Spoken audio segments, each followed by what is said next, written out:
অসম আৰু অসমীয়া স্বাভিমানৰ প্ৰতীক আহোম যুগৰ স্বৰ্ণীল অধ্যায়ৰ মহানায়ক বীৰ লাচিত বৰফুকনৰ আজি 400 জন্ম জয়ন্তী উপলক্ষে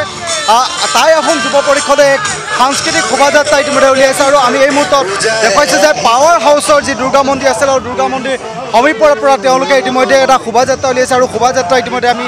দৃশ্য দেখুৱাইছোঁ। এয়া শোভাযাত্ৰাত অংশগ্ৰহণ কৰিছে জনপ্ৰিয় অভিনেত্ৰী ধ্যানী মোহনে ইতিমধ্যে অংশগ্ৰহণ কৰিছে আৰু এই মুহূৰ্তত সাংস্কৃতিক শোভাযাত্ৰা যিহেতু আমি কৈছোঁ যে আহোম যুগৰ যিগৰাকী বীৰ পুৰুষ লাচিত বৰফুকনৰ যি বীৰগাথা আৰু সেই বীৰগাথা ইতিমধ্যে প্ৰচাৰ আৰু প্ৰসাৰ ক্ষেত্ৰত অসম চৰকাৰে বিভিন্ন ধৰণৰ পদক্ষেপ গ্ৰহণ কৰি আহিছে। সমান্তৰালভাৱে দেখা গৈছে যে কেনেধৰণে তেওঁলোকে সেই বীৰ পুৰুষৰ যি বীৰগাথাসমূহ কেনেধৰণে প্ৰচাৰ প্ৰসাৰ কৰিছে আৰু আজিৰ দিনটো দেখা গৈছে তেওঁলোকে সাংস্কৃতিক শোভাযাত্ৰা এনেধৰণে পাৱাৰ হাউচৰ যি দুৰ্গা মন্দিৰ আছে দুৰ্গা মন্দিৰৰ পৰা তেওঁলোকে সাংস্কৃতিক শোভাযাত্ৰা উলিয়াইছে আৰু টাই আহোম যুৱ পৰিষদৰ কেন্দ্ৰীয় সমিতিৰ উদ্যোগত আজিৰ দিনটো তেওঁলোকে দুদিনীয়া কাৰ্যসূচীৰে যি তেওঁলোকে লাচিত দিৱস উদযাপন কৰিছিল আৰু আজি সাংস্কৃতিক শোভাযাত্ৰাত অংশগ্ৰহণ কৰিছে জনপ্ৰিয় অভিনেত্ৰীগৰাকী। আমি কিছু কথা তেওঁলোকৰ পৰা জানিব চেষ্টা কৰিম। আজি সাংস্কৃতিক শোভাযাত্ৰা লাচিত বৰফুকনৰ লাচিত দিৱস আজি এইটো এটা বহুত গৌৰৱৰ দিন হয়। আজি এই দিৱসত মই আমাৰ যিমানখিনি আমাৰ আহোম যুৱক আমাৰ আহোম ইউথ কিমান আছে আহক চেলিব্ৰেট কৰক তাৰে কামনা। হয়, আমাৰ মানে এই আজি এই 12দিনীয়া সাংস্কৃতিক শোভাযাত্ৰা বিশেষকৈ মহাবীৰ লাচিত বৰফুকনক স্মৃতি ৰখাৰ উদ্দেশ্যে বা মহাবীৰ লাচিত বৰফুকনক অসমীয়া সমাজত জীয়াই ৰখাৰ বাবে আজি আমি এক 12দিনীয়া সাংস্কৃতিক শোভাযাত্ৰা এই সাংস্কৃতিক শোভাযাত্ৰাত আমাৰ ইয়াত আহোম বা অসমীয়া জাতিৰ বিভিন্ন জাতি জনগোষ্ঠীৰ প্ৰতিনিধিসকল আছে। বিভিন্ন যদি আমি এয়া এক মিলনৰ ভূমি যে অসমখন যে এটা জাতি জনগোষ্ঠী সৰু ডাঙৰ প্ৰতিটো জাতি জনগোষ্ঠীৰ মিলনৰ ভূমি আমি সেয়া দেখাব বিচাৰিছোঁ আৰু আমি বিচাৰিছোঁ যে এক বৰ্ণাঢ্য মানে আমাৰ সংস্কৃতি যি আছে এই সংস্কৃতি এটা অভাস দেখাব বিচাৰিছোঁ যাতে অনাগত দিনত আমি লাচিত বৰফুকনক আৰু অমৰ কৰিব পাৰোঁ আৰু বিশেষকৈ লাচিত বৰফুকনক আমি অসমত তেওঁক যিদৰে প্ৰতিষ্ঠা কৰিব লাগিছিলে আমি সেইদৰে প্ৰতিষ্ঠা কৰাত যদিও সক্ষম হোৱা নাই কিন্তু আমি টাই আহোম যুৱ পৰিষদে সদায় আমি প্ৰয়াস কৰি আছোঁ যে মহাবীৰ লাচিত বৰফুকনজনক সদায় প্ৰতিষ্ঠা কৰাৰ ক্ষেত্ৰত লাচিত বৰফুকনৰ নামে আচলতে সাহসৰ প্ৰতীক। আমি লাচিত বৰফুকনৰ নামটো ল'লে সাহস পাওঁ, বল পাওঁ আৰু অসমৰ নহয় ভাৰতৰ প্ৰেক্ষাপটত আমি যদি কওঁ এজন মহাবীৰ বুলি ক'ব লাগিব লাচিত বৰফুকন। আৰু লাচিত বৰফুকনৰ নাম ল'লে শৰাইঘাটৰ যুদ্ধৰ কথা আহে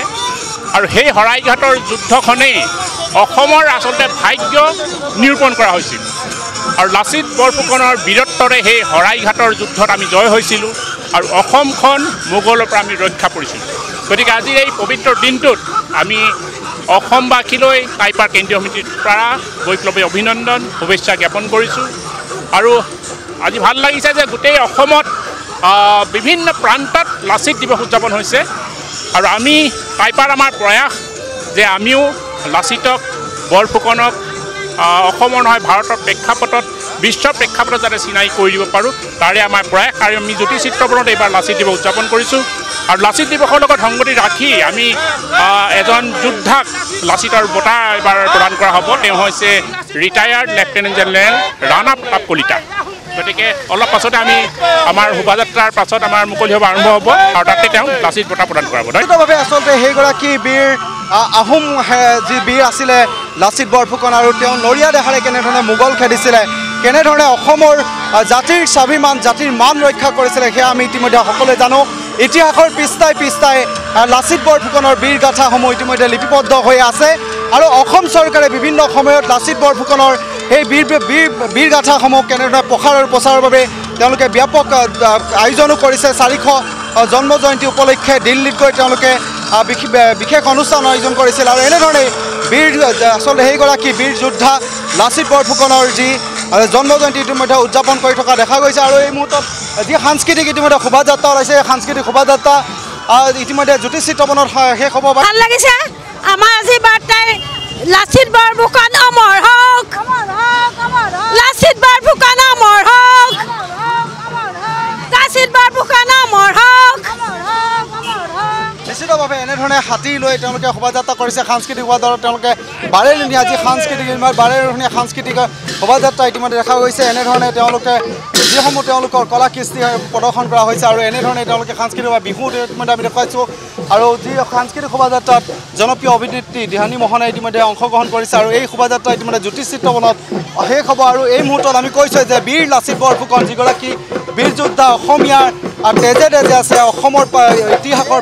পৃষ্ঠাই বীৰ লাচিত বৰফুকনৰ যি বীৰ গাথাসমূহ আছে আৰু সেয়া ইতিমধ্যে দেখুৱাই গৈছোঁ আৰু এই মুহূৰ্তত আমি দেখুৱাইছোঁ যে যি সাংস্কৃতিক শোভাযাত্ৰা আৰু এই সাংস্কৃতিক শোভাযাত্ৰাৰ কিছু দৃশ্য আমি দেখুৱাবলৈ চেষ্টা কৰিছোঁ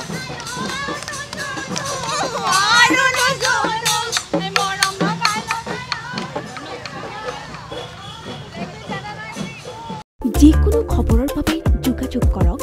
7099017330 অথবা 7099017390 নম্বৰত